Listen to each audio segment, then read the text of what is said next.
Hello, it's Oliver and it's Sunday. It's Sunday. This week's topic is how to not be recluse. Recluse?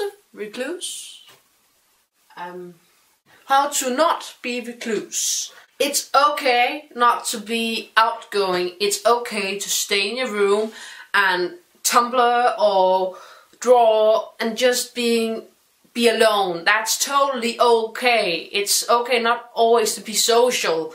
And I think in these times we are always very pressured to go out and be social.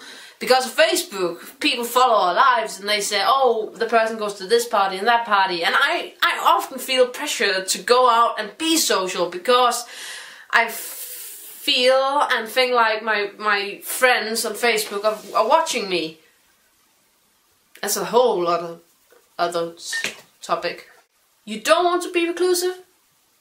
Then go outside your door and meet people. For me, I have avoided being reclusive by when I was home and wanted some transgendered friends, I went to Tumblr or Facebook groups and met people there who were transgender. So that's my best advice. If you don't want to be reclusive and you want some transgender friends, then look at the internet. There are a lot of transgender people on the internet. Besides that, being reclusive and being transgender can also be a lot of you're insecure about yourself, you're insecure if your binder's good enough, if you pass well enough, your voice, your whatever.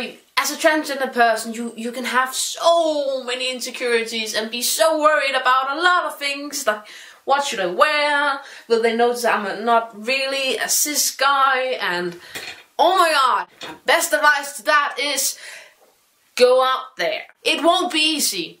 Of course it won't. Some people will notice that maybe you're not a cis person and you will be insecure about your voice and you will be insecure about a lot of things, but the more you worry about it at home, well, it doesn't give you anything. It doesn't make it any easier. I made a rule for myself at high school because I had been very reclusive for 6 months. I had 2 friends at my school, and the way I did it was that I made a deal with myself. I was not allowed to say no to any social events. So I didn't. And the result was that I met a lot of people and I had some great times, and some of the best of my friends are from that period of time where I just went out there and met people. I was so insecure about myself. It was a time of my life where I tried to be very feminine and I didn't fit in and I felt horrible about myself, but I went out there and met people and I've had some great experiences and I met some great people and I don't regret going out there, although I was really worried. And there's no good advice other than one step in front of the other, 1 foot in front of the other. Yeah. Go out there, meet people. It will be scary, you will be worried. A lot of things can happen, but you don't know. You don't know until you are out there, until you're in the situation.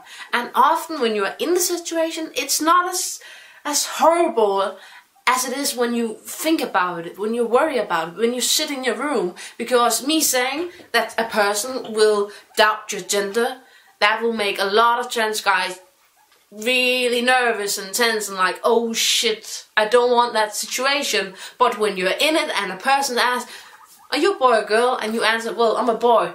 Okay. And they say that. And that's it. And it's not bad. You just answer a question. It's not the worst thing that can happen. And I know it feels horrible not passing. But at least for me, being at home and worry about meeting people is worse than actually being out there and being in a scary situation. Because at least I'm outside and I'm not scared being outside. for a long period of time said yes to all social events, and it gave me a lot, but it was tough. And after some time I spent a couple of weeks just being with the friends I had, because it had really taken a toll on me. And it's really important to know your limits, how you feel, break your habits and limits, but also respect them. If you don't feel well, then don't go out and be social. It's okay to cancel a party or whatever if you don't feel like it. But just remember to cancel social events because you don't feel well, and not because you're scared of going to them. Take the bull by the horns, basically. How to not be reclusive? It is seeing your worst nightmare in the eyes and saying, I am not scared. Everyone is reclusive, not only transgender people, everyone is reclusive. We all have our own insecurities. Some worry about, what should I wear? Do I look fat in this? Will people notice my scars? Will people think I'm normal? Will whatever. We all have insecurities. The best thing you can do is just saying, yeah, I have my insecurities, but I'm not going to let it stop me from being me, and me from being out and meeting people. Party tonight, and I don't care if people misgender me, because I'll just say I'm a guy, and I'm a he, and my name is Oliver, and they will just have to accept it, or I'm going to be, bitch, I'm not going to listen to you because you're an asshole, and I don't need assholes in my life. I'm not scared of going there, although I'm not passing already. So, yeah. Cheers! Have a good, Sunday, because I'll upload it Sunday, and Saturday. Bye! Yeah.